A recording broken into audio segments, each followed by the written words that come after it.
the hotel address. Is that correct? Or they're not allowed to?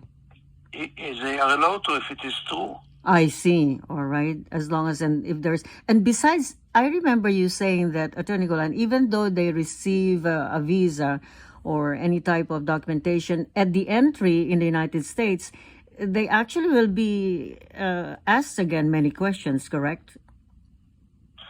Normally not, because Oh. you must remember what is the nature of the visa. Mm-hmm. When an American consul grants you a visitor's visa, it is actually a recommendation. Mm-hmm.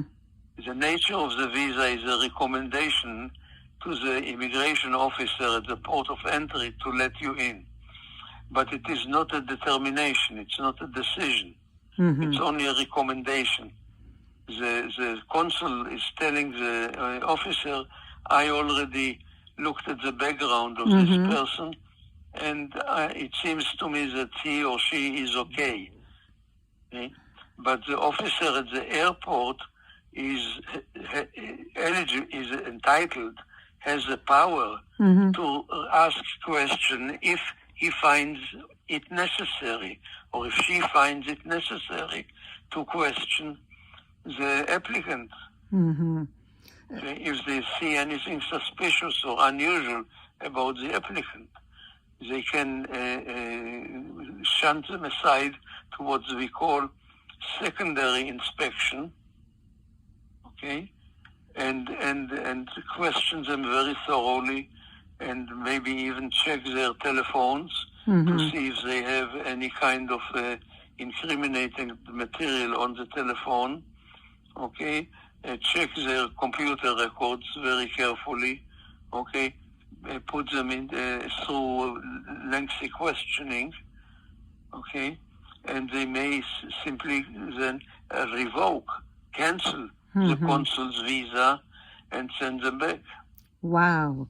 So this is a very important segment because I have received a lot of telephone calls and, of course, emails with regards to now applying for the renewal of visas. So we will listen to the advice of Attorney Golan. So what are those red flags, Attorney Golan, that, will, like when they're asked at the port of entry? Because it's interesting how some people have told me there are some port entries that are easier to enter. Is that true?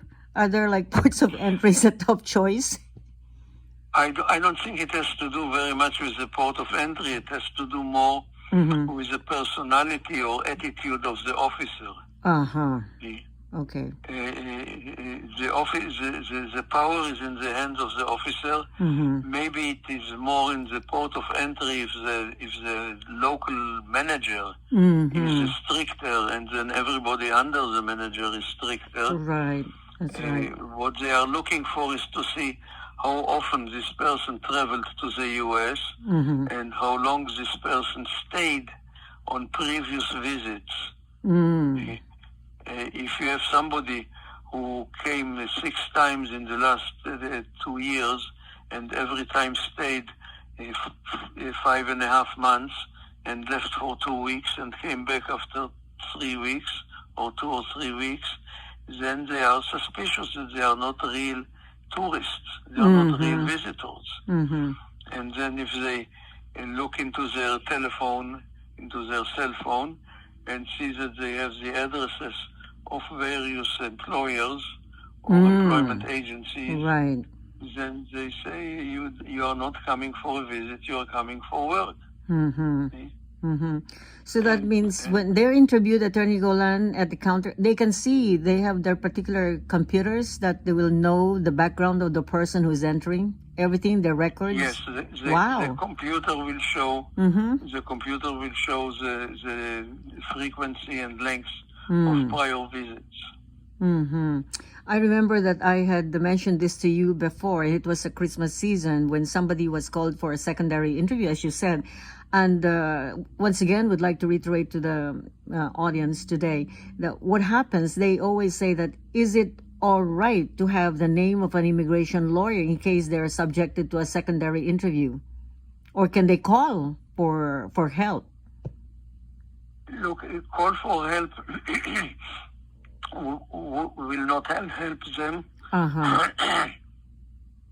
because a lawyer cannot be present I at see. the secondary inspection. Mm-hmm. Remember, anybody who arrives at the airport, even though he is already standing on U.S. soil, is still considered to be somebody who is knocking on the door from the outside to enter. I see. He is still not legally considered inside the U.S. and has no constitutional rights. So calling a lawyer from inside the immigration detention at the airport is no use. So, Attorney Golan, what happens if they are to be deported back? Are they detained temporarily until they're able to go back? Because is there a flight immediately available for them? That depends on on the country they arrived from and on the airline they arrived with. Okay?